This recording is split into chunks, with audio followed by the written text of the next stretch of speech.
baptized and he came up out of the water. O miadto siya, sila ngadto sa suba, o nagpabautismo sa tubig. Like you, the Ethiopian eunuch accepted Jesus Christ. Sa panahon na mabatian ninyo kini, aplihin nyo kasing magtuo sa bautismo. He became baptized indicating that he is standing for Jesus.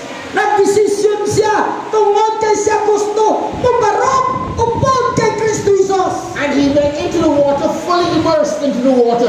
Og sila midol ngadto sa tubig, og gilugpo ang uniko dito sa tubig. This is what you should do tomorrow, my friends. Mao kini iyo mga buhaton ugma, mga kigalaan. Baptismal means being immersed into the water. Ang bautismo nagakahulugan nga mao ang paglubong sa tawo ngadto sa dalom sa tubig. So what is the meaning of Bible baptism? Og sa may kahulugan sa Biblia bahin sa bautismo. Listen to what the book of Romans chapter 6 verse 3 first says. Paminaw naton ang gisulat ni Pablo sa Roma kapitulo 6 bersikulo 3 ug 4. Or do you not know that as many of you were baptized in Jesus were baptized into his death?